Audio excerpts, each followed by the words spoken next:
so glad to have you here. If you are a first-time watcher, could you drop in the comments or in the chat first-timer so we can all welcome you here? I know that Brandy is a newbie, and so, oh my gosh, my thing just went nuts. So Brandy was new, and Jean, you're also here for the first time. So glad you're here. And I think Super Truthful is also here for the first time. So welcome to everyone here for the first time. As always, our regulars and our loyal viewers, we thank you guys so much. We're closing in on 70,000 subscribers, and we're super, super excited about that. So be sure, if you haven't subscribed before, that you hit the subscribe button and check out all of our videos about genealogy research as well as genetic genealogy. I'm stalling because I don't know if he's ready yet. Are you ready yet?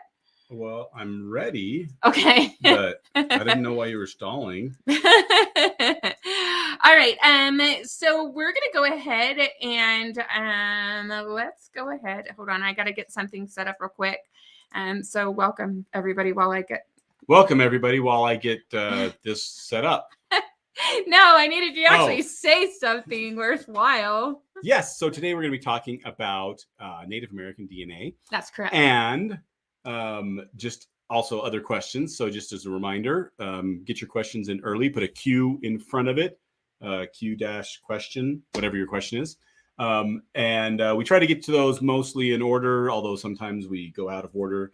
But if you do donate a super chat, then your question gets bumped up to the front. And yeah, are you ready? Yeah, I don't know what else to say. I'm ready. I was just trying to catch up on the comments because I was chatting. I'm probably gonna be off screen, you know. But let's go ahead and let's start talking about today's topic, Mister. Where is my Native American DNA? And that is a great question. Where is your Native American DNA? Do you have the first slide? I do have that first slide. Yeah. You took it off and then I did. What do I got to do? Where's the next slide? Oh, you want the next slide? You asked for the first slide. Well, but then I need the next slide because it has the question. All right. So this is a question. And actually, you can find this question on many companies' FAQs. You can find it in Facebook groups all the time. It's asked at genealogy conferences. It's asked in emails to us on lots of our different videos. Why doesn't Native American DNA show up in my ethnicity results? And well, we'll start with the very first reason why it doesn't show up. Do you know what that is? Because, well, is this the U.S. Native answer? Doesn't matter. Why doesn't something show up in your results? You don't have it? You don't have it. Oh, okay. That's the first reason. That's the very first possible reason. And the one that you should probably think about seriously, unless you have, actual documented Native American ancestry or anything else. This question can apply to lots of different ethnicities. For instance, Jewish ethnicity. Well, it might be that you aren't Ashkenazi Jewish, which is what they're testing for, because your family were converts to Judaism, 50, 100, 200 years ago or something like that. With Native American DNA, it might be that you don't have any Native American despite what stories have been passed down. Okay, so that's the first reason. You caught me off guard there. So second reason, let's assume for all these other reasons, we're going to assume then that you actually really do have ancestors who were Native American or Ashkenazi Jewish or Japanese or whatever that you don't see showing up. So what do you think would be the next reason of why it might not be showing up? We've done lots of videos that the U.S. Native answer. Well, that one and other ones, but not that one yet. But then I don't know the second one that you're going for. How many ancestors DNA do you have? Oh, okay. So depending on how far back your Native American ancestor might be, you might not have inherited that DNA. And I think you want me to drop the 120 ancestors link as well as the Lego. Sure. Okay. So for instance, we all have two parents, a mother and a father, and then each one of them, of course, have a mother and father. So that first generation, there's two, and we get 50% of our DNA. This next generation, then we have 4. The next generation, then we have 8. I have to count my fingers to make sure. And I've run out of fingers now. And so we have 16. And then we have 32. And at this point, we are at what, third great grandparents, right? By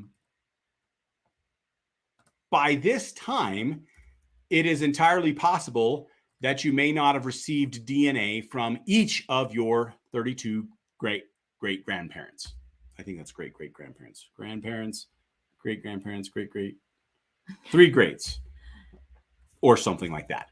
We'll just pretend it's three greats. So you might not have received DNA from all 32 of your three great grandparents, which means if you didn't receive DNA from one of those great grandparents, that means all of their ancestors, regardless of how cool their DNA is, whatever superpowers they might have had, because you didn't inherit from that third great grandparent, you didn't inherit anything from the rest of that line on back. So if, for instance, this was, your fifth great grandfather who married an Indian princess, it's entirely possible that you did not receive any DNA from that Indian princess, hence why it's not showing up when your results. It doesn't mean that you're not related to them. It means you didn't receive any DNA from them. Mm-hmm. Okay. So that's the second reason that you should probably, after you've ruled out the first reason that you don't have any Native American ancestry, you go to the second reason. Okay, maybe it's far enough back that we don't. Now, how would you figure that out? Really, you've got to do some matching and you got to know their descendants. If you don't have DNA matches with any of their descendants, you didn't receive any DNA from them. Okay. And so that is the Genetic Genealogy 201 playlist that I created, the basics of building a genetic family tree. And so if you haven't watched that series of videos, I highly recommend you do. All of these are being gathered and I'm going to drop them in the description box after we're done. So what's the third reason? So I have to go off on a tangent here. Okay, tangent. Because Chris is putting out false information. Sorry, Chris, I'm calling you out. About the superpowers? Well, superpowers, no X-Men, and you're wrong. You're absolutely wrong. We are all mutants. For instance, look in the mirror. If you've got blue eyes or green eyes, you are a mutant. All right? You are a mutant. If you have O blood, you are a mutant. Okay? What other great things that'll make you mutants? Oh, I know. So there's this thing right here in your wrist. Let's see if I can get it. Yeah, there. This little tendon right here. If you don't have that, you got to bend your arm like this. Yeah, so you have that. If you don't have that, you are a mutant. So Chris, stop spreading false information. We're all mutants at this point. There is no pure human left. We are all mutants. Okay. Okay. So back to the question of Native American. That's the question. I've given you two reasons so far why. It's why you don't see it in your results. So now we go to the third reason. Do you know what that is? Is that the U.S. Native one? Sure. Okay. You were like really excited for this. I know this one. Okay. And he will correct me if I'm wrong, but the answer that we have been giving to about hundreds of thousands of comments is that... You're exaggerating. Okay. Hundreds of thousands of comments? Thousands and thousands. I know there's a ton. There's so many. And this is the answer. If you are looking for U.S., meaning the USA, not Canada, not Central and South America, but U.S., Native American ancestry, they do not test with the companies. They are not in the reference population. We can have you all theorize in the comments and the chat why that might be, but the fact of the matter, there isn't there. So if you're looking for Choctaw or Cherokee or something else like that, those tribes have not tested in the commercial genetic genealogy companies of Ancestry, 23andMe, Find My Past. Nope, that didn't. My Heritage, sorry, and Living DNA. Living DNA is the British one, not Find My Past. They don't have DNA. I'm so sorry. But you can tell I'm the researcher, not the DNA guy.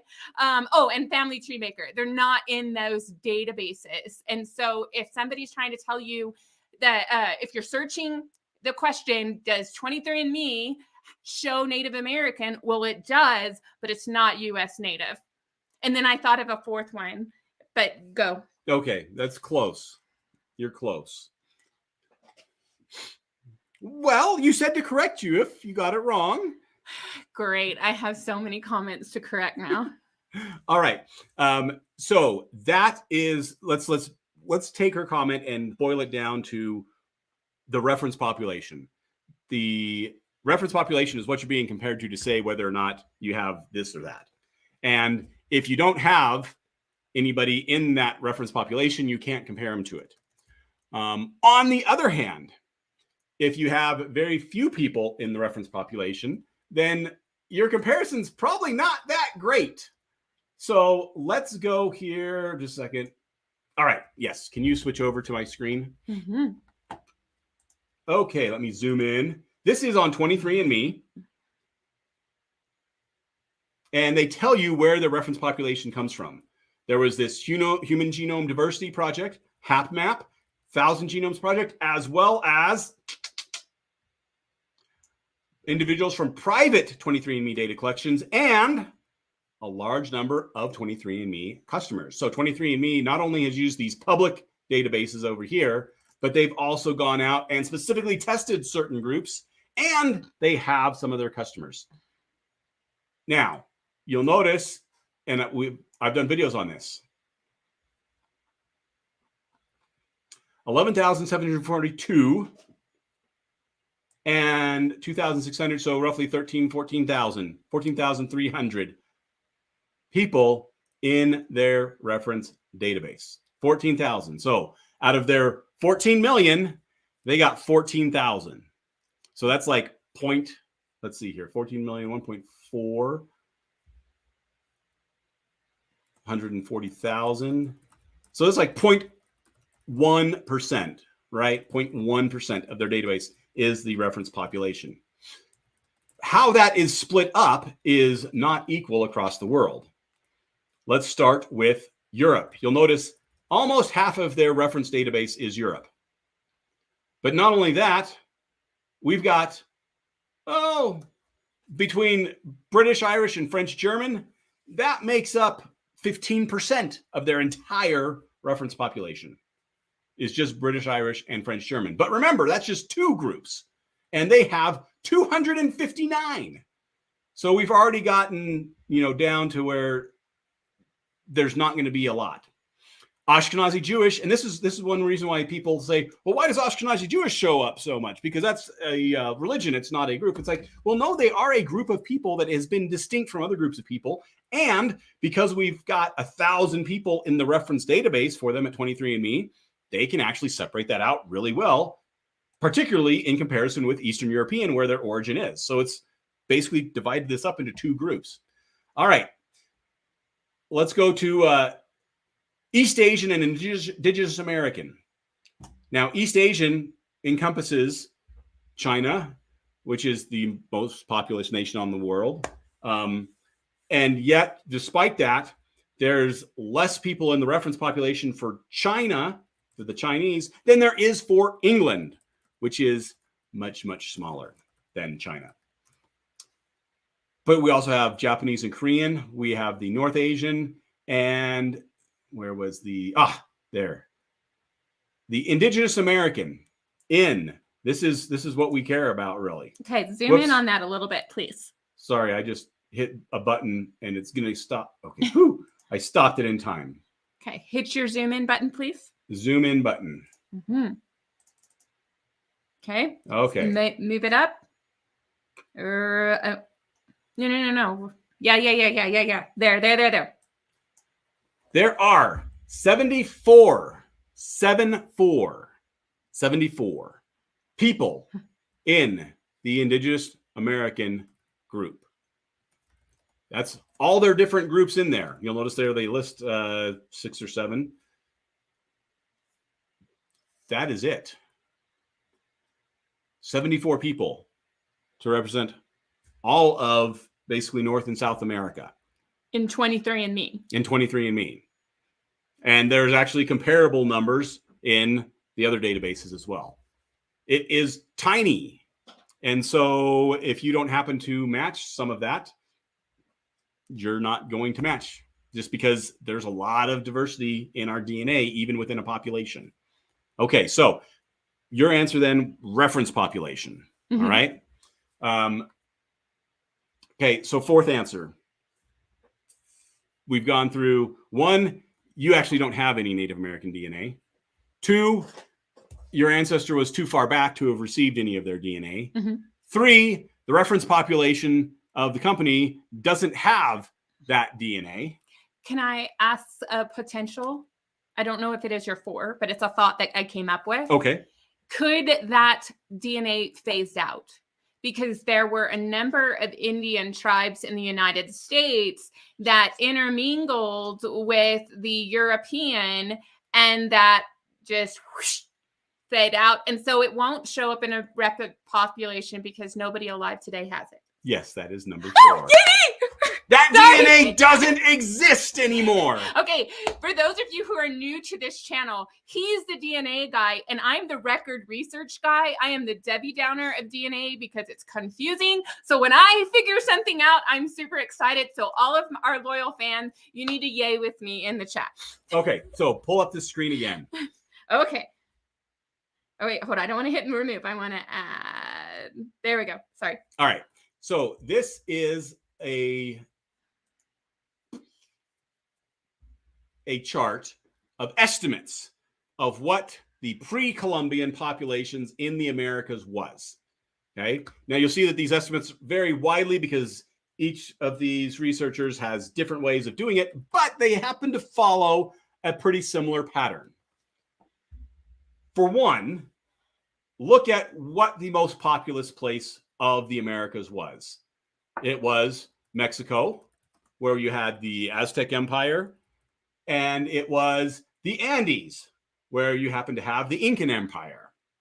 Okay, 12 to 15 million in each one of those places. You know, by this estimate, some others are lower, some others are higher, but consistently those two are the largest populations in the Americas. Mexico and the Andes. What about the next largest populations? Well, that's where the variety starts to come in a lot. But let's just use this first one as an example. And you can see Mesoamerica, so right below Mexico. Hey, there's another 5 million people there. And the Caribbean, right next to Mexico, there's another 3 million people there. And then Patagonia and Amazonia, which is right next to the Andes, there's another 3 to 5 million people there. Okay. It's not until you get to the USA and Canada that you have the lowest population estimates of pre-Columbian Americans. Okay. And those population estimates are from as low as 900,000 all the way up to, 10, 12 million or so. But that's for all of the United States and all of Canada. Now, in the Americas now, the United States is the most populous country. We've got 340 million people in the United States and another 25 million in Canada. So currently, there's 375 million people in Canada, and you have people that are estimating there might have only been 1 million Native Americans in that area pre-Columbian. Okay, so Wikipedia okay, I need to look for it. Can you grab that link and pop it into the chat? We'll see if it'll actually go. And hit return. And hopefully that link, for those who say that the chart is unclear, hopefully that link will help you out. I'm going to grab it as well and put it in the show notes. It might be because I'm so large that it's... It could be, but well, I don't know. That's not what I wanted to do.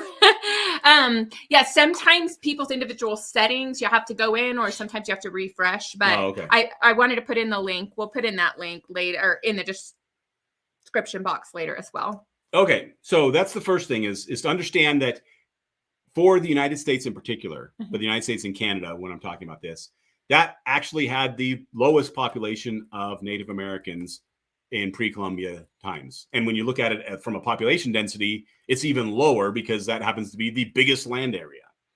So there wasn't that many people in the USA and Canada. All right, big thing happened. When Columbus brought people over, he also brought some friends of his that he didn't know about called smallpox. And the Native Americans in the Caribbean had never experienced smallpox before, and they died in droves. And as we know from other explorers and migrations of people, smallpox basically spread throughout all of the Americas in about 100 to 200 years and pretty much wiped out almost the entire Native American population. There's a lot of talk about, the explorers, killed massively. It's like, well, actually the disease killed massively, and the explorers didn't know that they were bringing the disease. And estimates there are somewhere between 90% and 95% of all Native Americans wiped out. So if we go back to our numbers for the USA and Canada, and we have 900,000, or we have 1 million, we'll say 10 million, just to be fair. Okay. Nice. Okay. We'll say 10 million, which is a super high estimate for the USA and Canada. 90% are wiped out. Mm-hmm. That leaves 1 million. Okay. We got 1 million left. And this is the best case scenario. Mm-hmm. 1 million people left. You going to go to blank or what? No, we're going to go to the next thing is, how were these 1 million people in the USA and Canada divided up? Well, we could use a estimate here of the number of different Indian tribes in the United States and First Nations peoples in Canada. There happens to be 566 in the US. And if you look down here, another 630 in Canada. So we'll round that out to 1,000. So we have 1 million people. We have 1,000 separate groups who think of themselves as separate. Mm-hmm. And in probably most cultural areas, they are somewhat separate. Well, what's 1 million divided by 1,000? You moved the 0 over 1, so 100,000. 1 million by, oh, wait, no, 2, 3. Math! Greg, I need your help.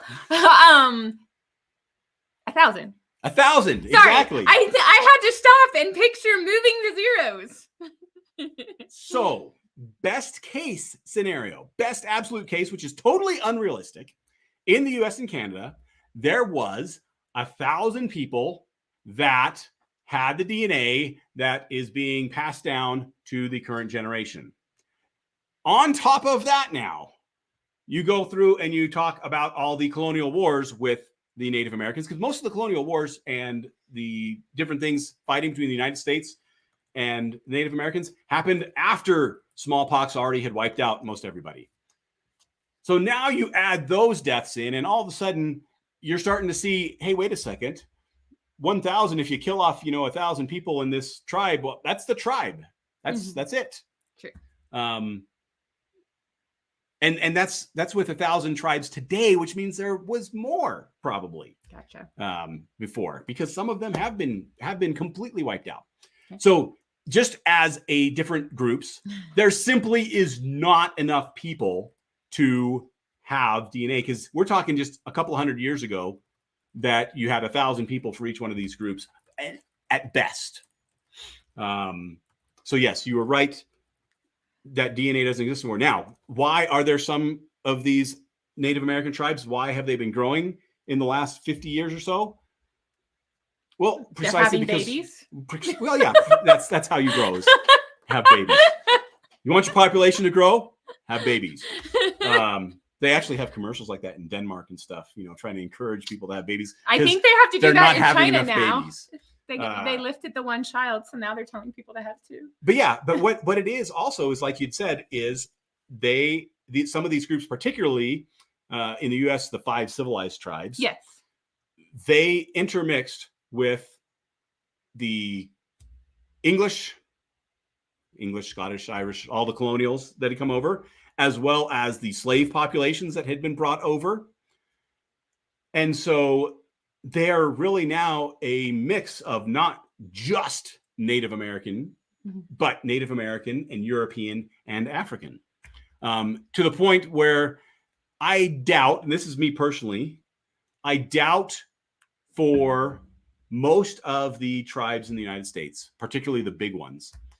This is a theory, just so you know, right? This is a theory. I doubt you would be able to separate out what is Cherokee DNA, Choctaw DNA, Seminole DNA. That might be the same as Choctaw now that I think about it. Creek. I can't remember one of them changed their names. But anyway, you probably cannot separate out what is actually that DNA and how is it separate, because it has been so mixed and diluted with all this other DNA. And then I guess here's my other follow-up question. The 5 civilized tribes migrated to the different reservations and the Pueblos around. If they're intermixing, wouldn't their DNA be, I mean, you could say native, but it might not say tribal. It's just a theory. I don't know. It's just something I think of. Because as you have people intermix, then the DNA changes, right? Yeah. So just something to suppose about. Okay, so some people wanted some clarity. Okay, let's get some clarity. We got 4 reasons. So you clarity. got that for so this one, this is a follow-up. So with Ancestry DNA, you showed the 23andMe DNA. Are they having the same size reference populations?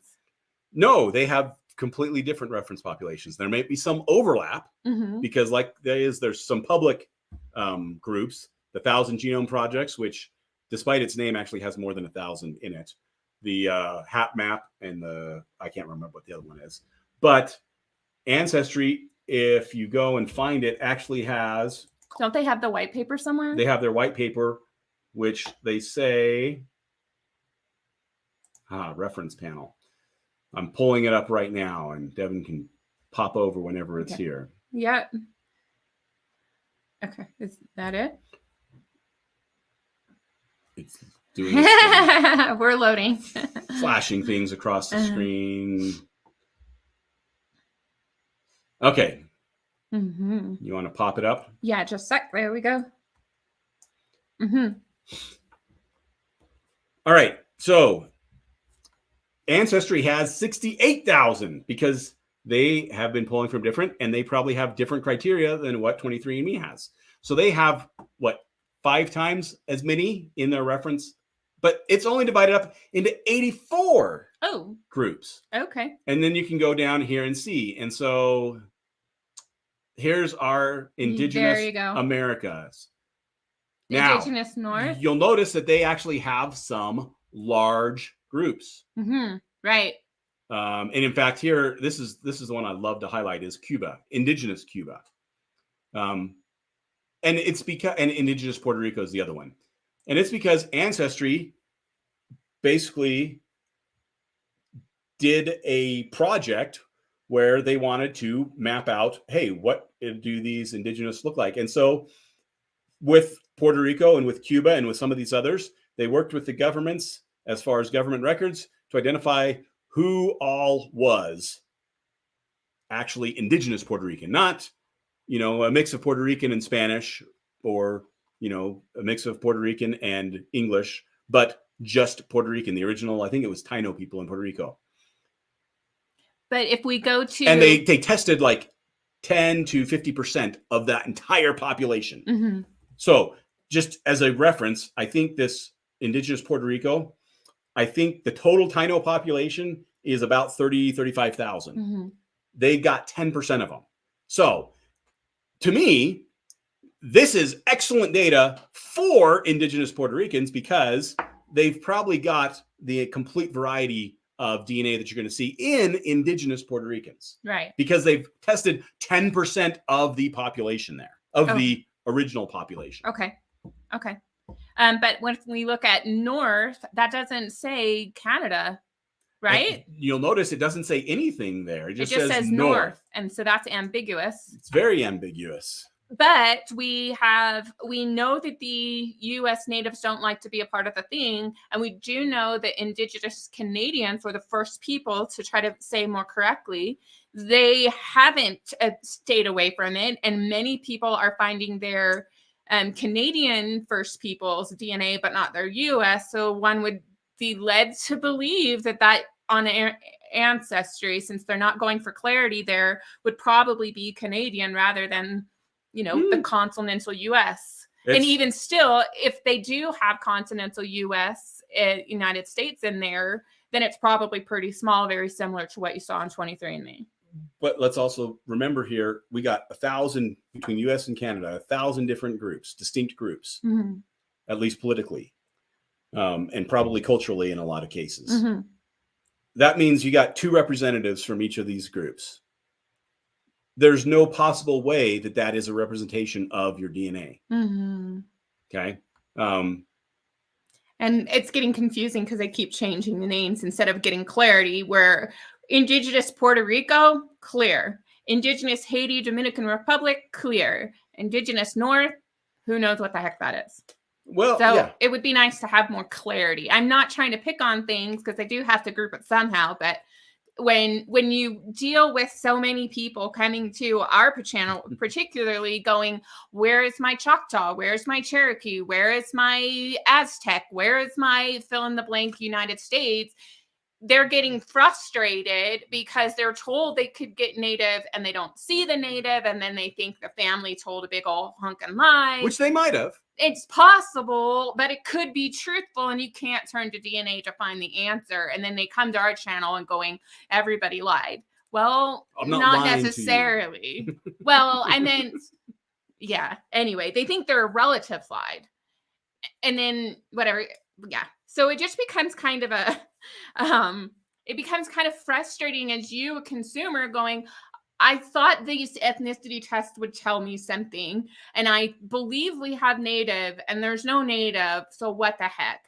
And so the short answer of it is the U.S. native populations are probably not going to show up in your results because of the reasons we said. Yep. All right. So next question. We've got some questions and we've got some comments. I need to go to the questions. We go in the order and they received, and it may be repetitive, but I want to go ahead and get them. This is Brandy. She's a new viewer. I tested through 23andMe and discovered no trace of Native American as reported previously. Does 23andMe not test for Native American? I think. No. Well, depends on what your definition of Native American. If you're talking about all of North and South America, yes, they do some.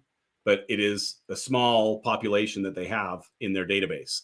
And if you'll notice from all those, they are not in North America, other than Mexico. Mm-hmm, mm-hmm. All right. So this is another one. We'll go ahead and take this one. I just like this comment. Every test I take, there's small percentage of Native American, and Native it's ambiguous. But she likes Super Truth. It seems to be saying, I'm here and I won't be forgotten. My ancestors are saying, and that could be true, right? Maybe. But we don't have enough clarity, I guess. There was a question. I'm reading it real quick. Okay, my sister and I only share 9% ethnicity. We have all the same DNA and different reasons. We still have DNA from Adam and Eve, but not native. She's confused. So what would you say to somebody with that kind of thought process? Okay, so, well, and let's use Adam and Eve as an example. Obviously, we have different DNA, each person right now. Otherwise, it would all be the same. Or at least there would be some set amount that everybody falls into, but there's not. And that's because, as we were talking about before, we're all mutants. These mutations have been happening. And so you could say, hey, well, we have to have some DNA from Adam and Eve. Well, maybe, except how many mutations happened? And really, all we care about is the places that could be different, because all the places that are the same for everybody. And in a lot of cases, they're also the same for our animal ancestors, primates, mammals, fish. We have some same DNA as them simply because we are related. So, but because of these mutations, over time, you have a population that doesn't have just a single set that it's just slight combinations between it, but you have new parts to that set popping up all the time. And that's really the basis of the separating out the ethnicity estimates, is looking at populations and seeing what is different. And the more different populations are, the easier it is to separate out. So for instance, it's easy to see sub-Saharan African DNA compared to Asian DNA. It's real easy. They're very different. There's been tens of thousands of years of divergent mutations between those two groups, and so it's easy to see that. It's less easy, but not necessarily impossible, to see differences between Asian DNA and American DNA. And that's because there's only been about 10 to 15,000 years of difference between those populations. Not as much time to diverge as far as the mutations. Well, now we get into, let's say, the native North American. I already pointed out from the numbers, you're talking about 1 million people at best. That was the overall population 400 years ago. And they've only had 400 years now to divide out. That's not that much time. And so it would be very difficult with as few people as there are to be able to separate out the 1,000 different tribes that are currently recognized in the US and Canada. Okay. All right. So make sure that you're putting a Q in front of your questions to separate it out, because there's a lot of banter going. We love banter. This is a community. But we definitely want you to put that Q in front of it. And if we're going to go in order if they are received, unless there's one that Andy's like, I don't really want to cover that one. Okay. So let's go ahead and do this one. All right, so why is it that some DNA companies such as CRI Genetics, GenomeLink, and GEDmatch are able to locate your Native American ancestry via K9b, and the big box DNA companies cannot, such as Ancestry? Well, it's simply because the algorithm that they're using, they have to feed some information in to it. Now, what do they consider Native American? Well, if you'll notice from, let's come back here to Ancestries. You'll notice from here, they have quite a bit of Native American populations. And some of these have great resolution. Like I mentioned before, the Indigenous Puerto Rican, the Indigenous Cuban, those are small populations that they have excellent coverage for. But for all the rest of the populations, they're represented really, Canada and the United States, by this one group. Okay. Whereas South America, we've got all that, except for Mexico, all that right there. Now, how accurate are those other ones? Well, nobody knows, because there's no way to judge accuracy, because you need to have some more complete information on all of these groups. Ancestry basically has as complete of information as you can get on Puerto Rico and Cuba and Haiti and Dominican Republic. They got as good of information really as you're probably ever going to get. So when you're talking about accuracy, if Ancestry comes up with Puerto Rican, Haitian, or Cuban for you, that's probably accurate. Nothing else is. Mm-hmm. All right. Okay, so there's another. Nothing else is not also at the same time. It's a Schrodinger example. Okay, so this one is kind of a two-part, and we'll go it. Isn't it true that if you have saved several great-grandparents that go back to colonial southeastern U.S., such as Jamestown and the Carolinas, chances are you'll have Native American DNA? And then this is the part two. Charleston, South Carolina was founded by Englishmen who first settled in 1600. This was the center for the American slave trade, especially from South America. I don't know, because I have not seen any kind of study that shows how much actual intermixing there is. So now we can theorize that, you have men and women together, and throughout history, we've shown this. It really doesn't matter what race they are, what color they are, whether they speak the same language. By force or by choice, they will have babies. How much that happens, though, we don't know. Because from what little records we do know, people tend to stay within their own groups as well. So you have some of this intermixing, but how much of that intermixing is really unknown. And so would it be more likely? Well, more likely than what? More likely than somebody whose ancestors all lived in England the whole time? Yeah, because there just wasn't that possibility of mixing with Native Americans. But more likely than, Charleston versus Jamestown? Well, I don't know. I don't know the answer simply because I've not seen any research or read any research on that. Not saying it's not there, but I don't know. Mm-hmm. And then Kelly asked a question. It's not exactly Native American, but I'm going to tell you, I don't know the answer to this question. On researching Pueblos from New Mexico around Cuba, New Mexico. We've been to Cuba, New Mexico, haven't we? We've driven through We've driven through Cuba, New Mexico. Yeah. So I am working on a New Mexican research study to learn about how to access New Mexican records. The best thing I can say is always go to the Family Search Wiki and type in what you're looking for. So in this case, you want to find Native persons from New Mexico, and how do you look up those records? And that would be my best guess. The next thing would be to reach out to the archives for New Mexico, go to the state New Mexico archives and see what kind of records they have for Native populations. If they happen to have had their children baptized within the Catholic Church, even if they stayed in the Native tribes, then you're in luck, because the Catholic records in New Mexico will often list the child's name, the parent's name, whether they were legitimate or not, and they will also name the grandparents for both father and mother, which is pretty fantastic. And so, granted, some people may say that's a dark period of history of forcing natives to Catholicism. And yet, as genealogists, we're like, those are great records. So those are the things I would tell you. Go to the Family Search Wiki, type in New Mexico. I wouldn't go all the way down to Cuba, but you might want to look for the tribes that served in that area.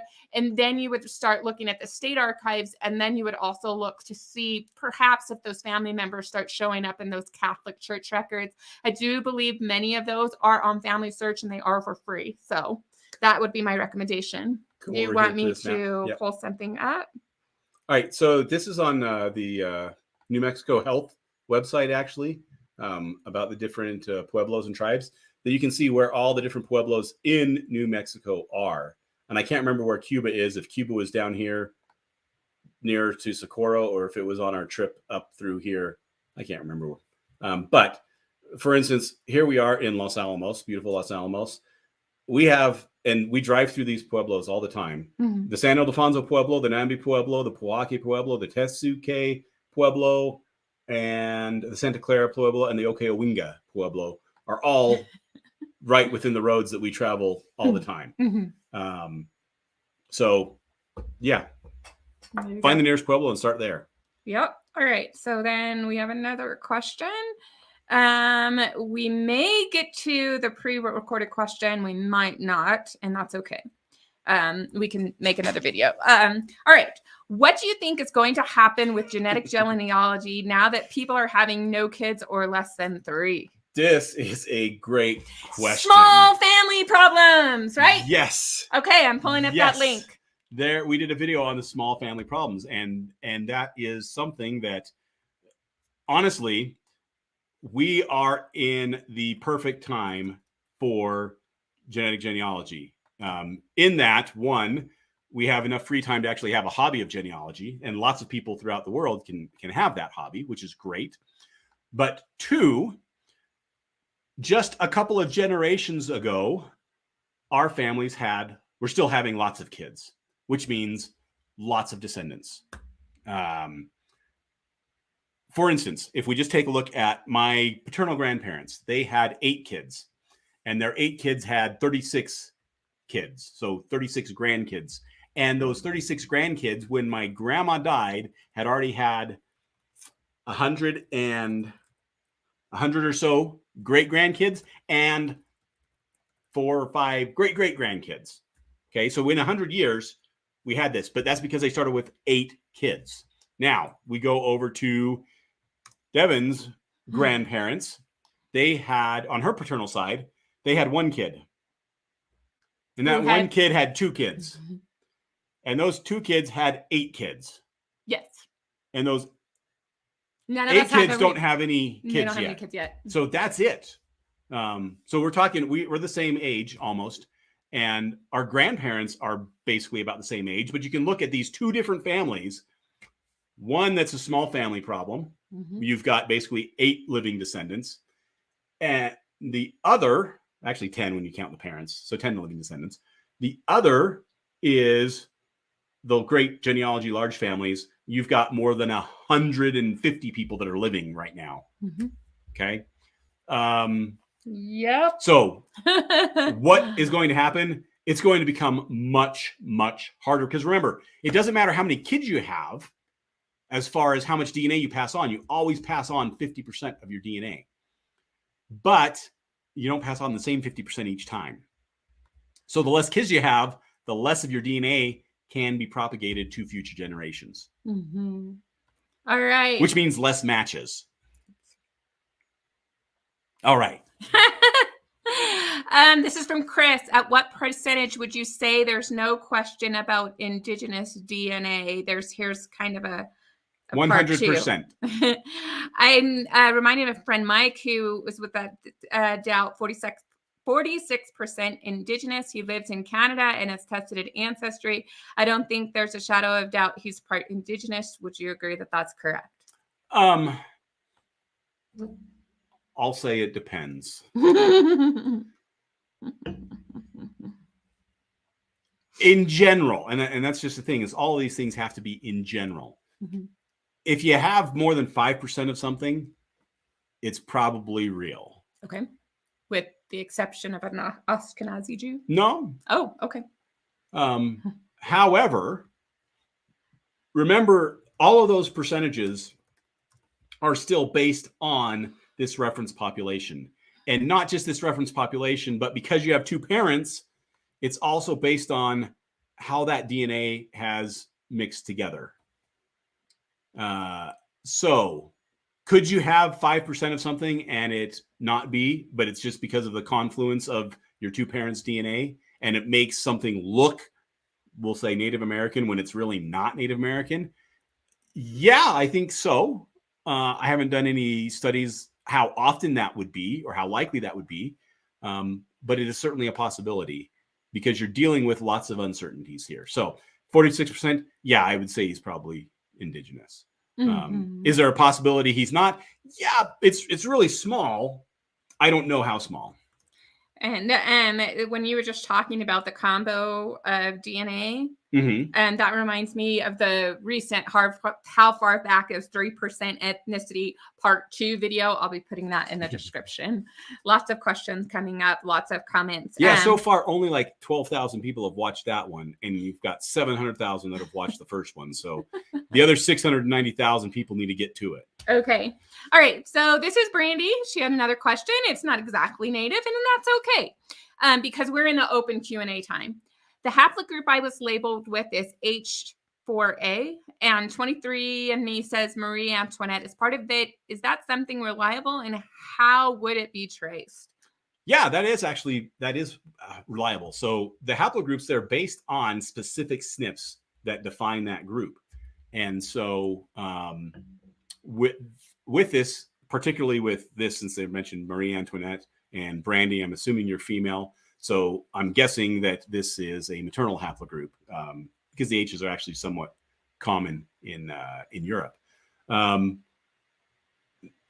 way that they've traced that is because they've tested Marie Antoinette's DNA through, I don't know, whatever bone fragment or hair or whatever they've tested from. Maternal or mitochondrial DNA is the easiest to get from old remains. So that's why we can determine haplogroups of, even if you guys know Otzi the Iceman, 5,000-year-old guy who got murdered up in the Swiss Alps. We have his haplogroup, both the paternal and maternal haplogroup for him, because we can still get DNA, even with some of those old remains that we have. That's how we know Thomas Jefferson's DNA. The Anastasia, the Princess Tsarina of Russia or whatever, it's because we can test their remains. Awesome. Okay. And then she was just saying, I had wondered how they did that. I assume exhumation or items on display. Yeah, and in Europe, I'm not sure about the rest of the world, but in Europe in particular, if you read about history, it seems that people really like dead body parts. skulls, because they become hearts, relics, right? Or hands, something? or just display items. Yeah, and so it doesn't necessarily even need to involve exhumation. If you happen to have kept Marie Antoinette's skull, sitting in a jar of preservative, there might be a little piece of flesh there that we can just scrape out and don't even need to go dig up the body. Okay, we need to go to this question because it's related to a comment that just popped in. I was forensically tested for Native American and showed a number of different tribes. So can Native American DNA be traced in the DNA testing community? Because this also comes back to the Elizabeth Warren. She said she had DNA, she tested, she didn't have it. And then people go, well, did she or didn't she? So talking forensically tested as opposed to general genetic genealogy test. I don't have a lot of information on forensic testing. Okay. But you're looking at much more specifically at specific parts of your DNA than you are on a general test. What information that they use to say, hey, you're these specific tribes, I don't know. Mm-hmm. I'm skeptical simply because I've shown you the numbers and they're not very favorable. Okay. So is it possible to test Ancestry DNA? I mean, that is Native American? So the answer is no, right? No. Okay. So it can't be traced, is what you're... Not with Ancestry. Well, in any other type of test. You're talking all these tests I don't know about. Gotcha. Okay. So you stay in the genetic genealogy lane, and those can't. That's right. Okay. Awesome. All right. So then there's one more question, and I need to pull it up. Give me just a second to switch it over. I need 2 monitors for this one, but okay. Can Native American DNA show up as something else? Okay. Well, yes, absolutely. So let's go why? Let's go to our map. All right. Okay, you ready? I'm ready. Okay. There we go. Okay, so this is the different groups that Ancestry tests or looks at as far as Native American, where they call them. In general, and this is throughout the world, populations, when they migrate, they typically migrate next door. Now, next door may be across the ocean because we haven't conquered the oceans as living on the oceans. So, you see English DNA in England. You also see English DNA in North America, particularly on the East Coast. Why? Well, because that's next door. It may be thousands of miles away, but it's next door. You also see English DNA in Scotland because it's next door. So it doesn't change in the Americas. Here, if we talk about Native American being US and Canada, well, next door would be the Arctic. It would also be Mexico. 5-6 years ago or so, before they had as much granularity in their testing as they do now, what they usually had is they had the Arctic populations, they had Central American populations, and they had South American populations. Well, the Central American populations are going to be closer to the Arctic populations than the South American populations are, simply because they're next door to both of them, but they're going to share similarities. And so I would be looking next door. Now, initially, you might be thinking, okay, well, we got the Caribbean and Mexico. These are all next door. Yeah, what if it doesn't show up there? Where's the next door? Well, the next door is you just sort of follow where the migration happened. We know the migration happened basically right across here. So it might be showing up as East Asian, as Chinese, or Siberian, something like that. So that's really where you can look. Or again, we go back to the reasons why it got phased out. It might have been phased out, or it doesn't exist in the first place. Okay, awesome. Here is a question. We get these all the time. I got weird things like Siberian, Kyrgyzstan, and Azerbaijan in some DNA's results. Wonder what that means. was up to about 35%.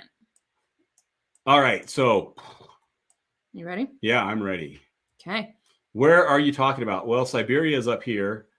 Kyrgyzstan, if I remember right, that's Kazakhstan, but Kyrgyzstan is like one of these ones here. There's a Tajikistan and a Kyrgyzstan and a something else.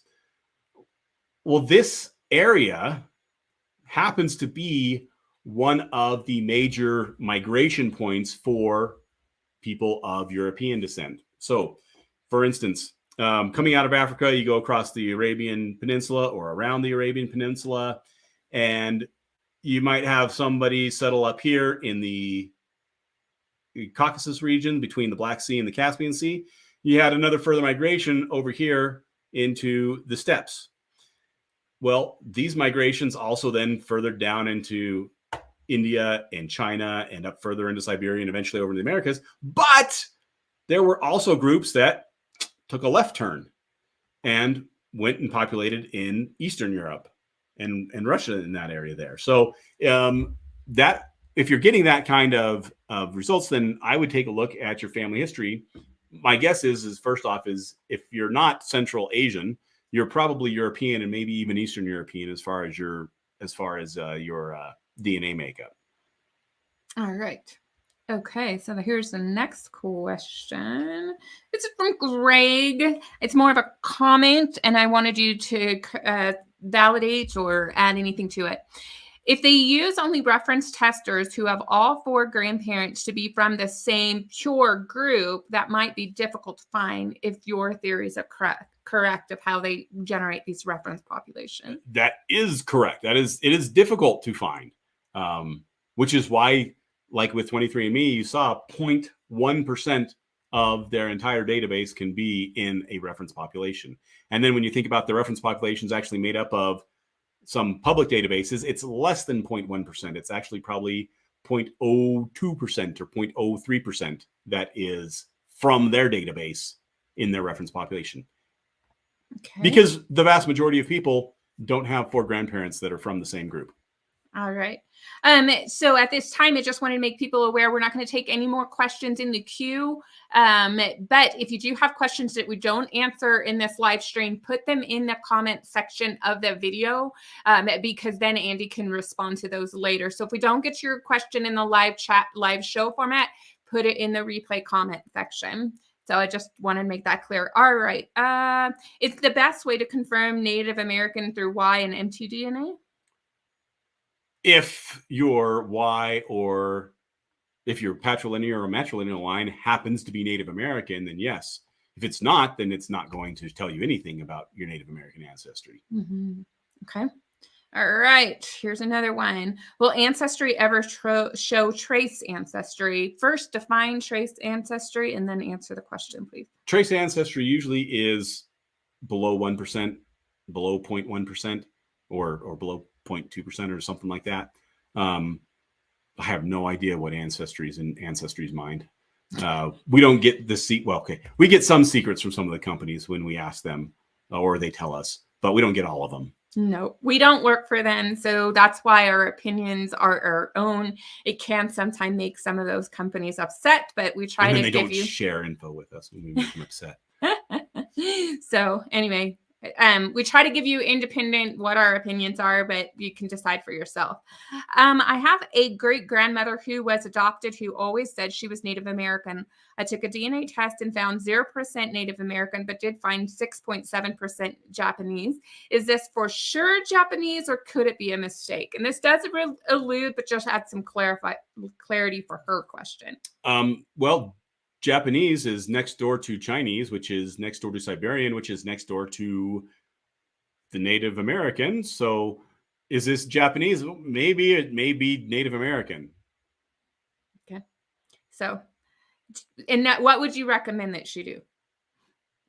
Build your family tree? Build your family tree. If you don't find any Japanese ancestry, then it's probably going to be something else. Okay.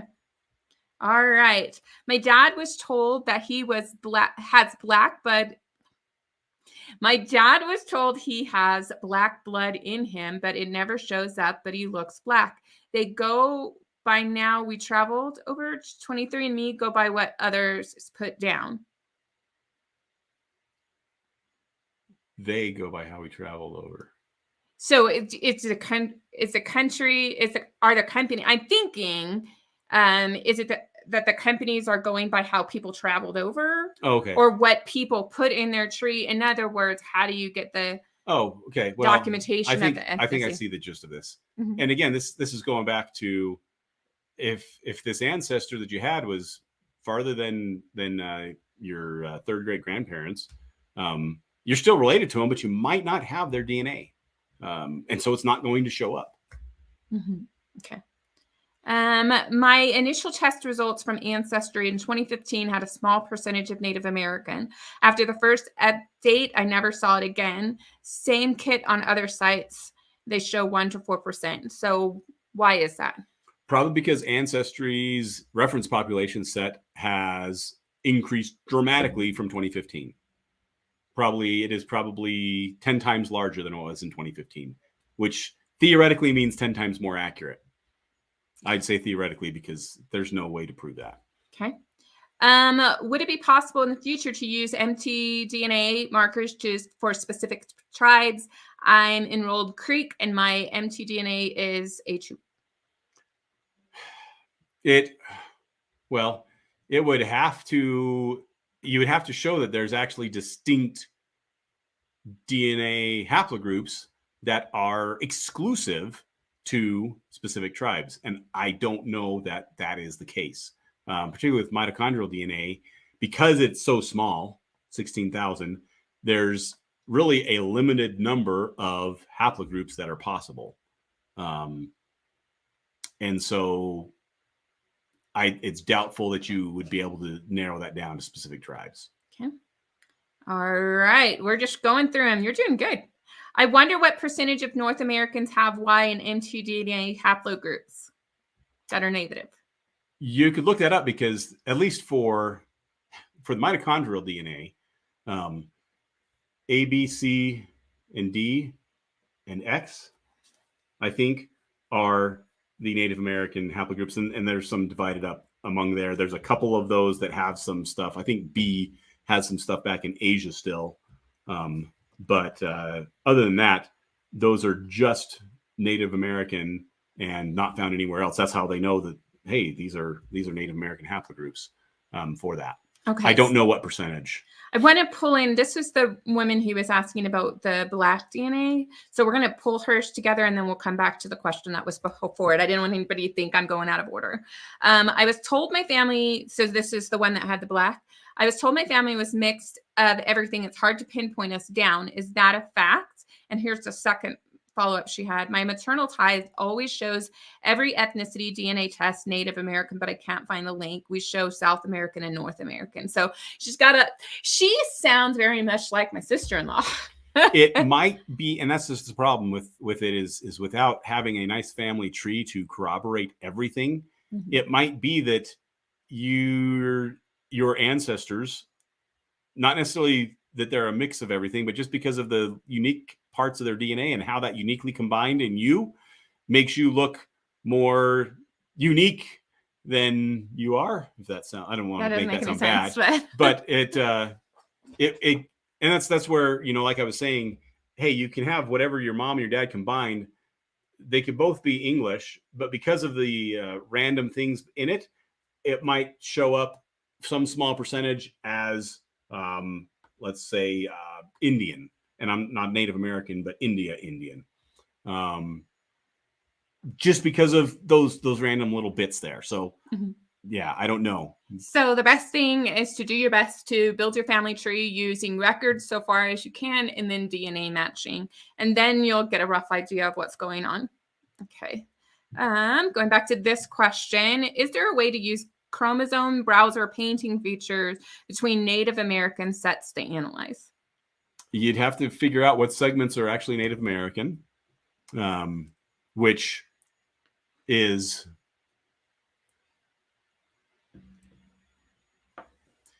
the problem there is not only do you need to know your segments, but you also have to know which of your matches are to figure out whether the match that you have with them actually is a Native American segment on both of yours. It may show up as Native American on yours because you have two distinct parents, but not show up as Native American on theirs because they have two different parents. So is it possible? Probably. I haven't seen it done yet. And we do need to have some clarity between a chromosome painter and a chromosome browser because they're not the same. Because a chromosome painter just takes your ethnicity and paints it on a chromosome, but a chromosome browser does what he says is finding the actual segments and seeing how those align. And so when you put the slash in the thing, it makes it seem like you're saying that they're the same thing. They're not the same thing. At least from the Debbie Downer of DNA, that's the way I've understood it. Is that correct? That's correct. Anything to add? No. Okay. All right, 2 more, and then we have to head out. We've got so many things going on. 23andMe gave me a small amount of Native American, and it's gone. I do have Maine Canadian forebears who could have mixed. Also listed me as having a small amount of Japanese, which has disappeared. So what is happening here? Well, and 23andMe has also increased their reference population over the years as well.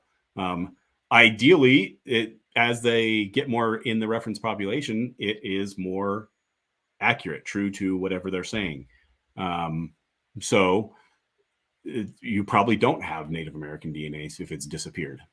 Mm-hmm. Or if you do, it falls in one of those previous things. It falls in one of those other categories that we talked about. Yeah. Okay.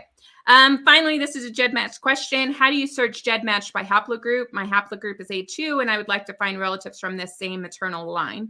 The only way you can is they have to be matched with you. Is get up your big match list and then sort by the haplogroup, recognizing that haplogroup is all people entered, and a lot of people don't enter the haplogroup. So you're probably not going to come up with a lot of results. So where would you recommend somebody who knows their haplogroup do searching for haplogroup searches? There is none. Oh, isn't that on Family Tree Maker? They don't have not the search search by haplogroup. Nope. Oh, okay. All right. I just learned something new. All right. Well, thank you guys so much. We appreciate all of your comments. Those who've joined us for the first time, thank you so much. Make sure you hit the like button and subscribe. If you are a subscriber and you haven't become a channel member yet, consider joining us. We have special live streams and special webinars specifically for channel members, plus the fun icons that you can use in the chat, like the It Depends, the chess pun, and the DNA, and all that other stuff. There also is a very deep archive of videos for our channel members. Be sure to check out the playlist option on our YouTube channel homepage. Hit that playlist, then you're going to be able to find all of the archived playlists right here on YouTube. Thank you guys so much. We will see you next time. Bye. Bye.